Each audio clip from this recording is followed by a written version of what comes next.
Mes chers compatriotes, j'ai lu avec intérêt un trio d'intellectuels célèbres, Boris, Mbougar et Felwine. Mais leurs propos m'ont paru manquer de nuances et d'équilibre, voire d'équité, et m'ont donné le sentiment qu'ils parlaient sous la dictée de maîtres autres que la vérité, parés de leurs attributs de grands intellectuels. Sans doute pour donner une apparence de poids à leurs paroles biaisées et partisanes. Du haut des 7e auteurs, qu'ils me permettent ce rappel.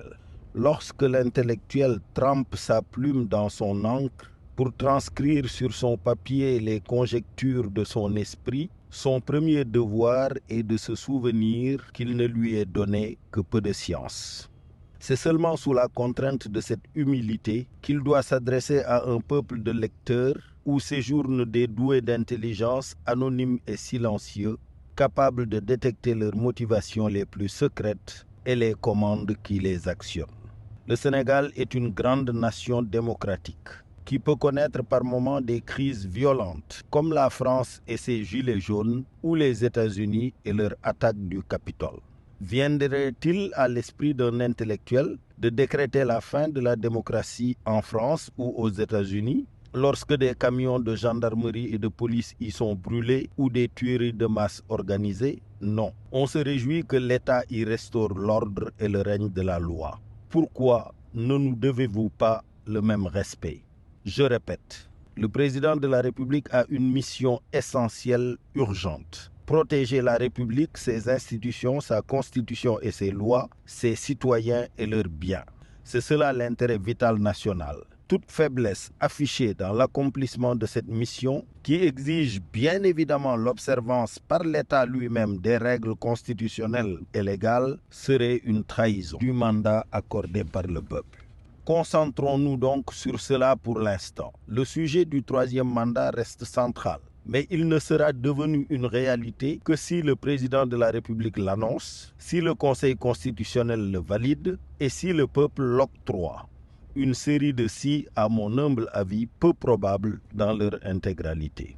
Souvenons-nous également que l'histoire humaine est remplie de cités détruites dont les archéologues ne nous ont pas encore révélé les secrets des ruines. Ces cités ont eu en commun le règne de l'injustice. Si un citoyen, parce que leader politique, s'autorise le droit d'insulter les juges et les forces de sécurité et de défense, de menacer de mort le chef de l'État, d'appeler ouvertement à l'insurrection et de rester libre, il n'y a pas d'État, il n'y a pas de justice. Si un citoyen peut impunément calomnier et diffamer d'autres citoyens, il n'y a pas d'État, il n'y a pas de justice. Si un citoyen peut user de son leadership pour s'octroyer les faveurs d'une jeune mineure et refuser de se soumettre à la justice de son pays, il n'y a pas d'État, il n'y a pas de justice. Si un chef d'État, après 2 mandats consécutifs, s'extirpe du nul ne peut constitutionnel et impose à son peuple un 3e mandat,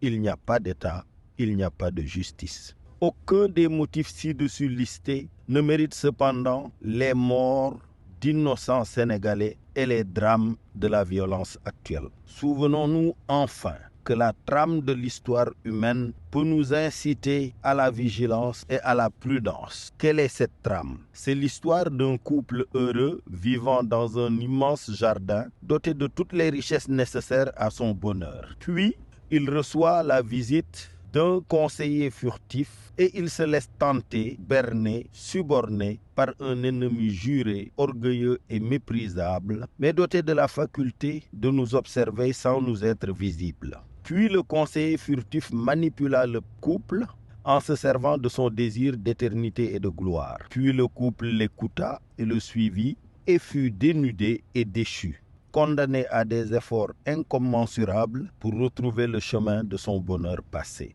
Le Sénégal peut sortir de cette crise et de toutes les autres, mais pas sans effort, sans introspection pour vaincre la bêtise, l'hypocrisie, la malhonnêteté, bref, sans droiture. Et chacun d'entre nous est interpellé à ce sujet. Je vous remercie.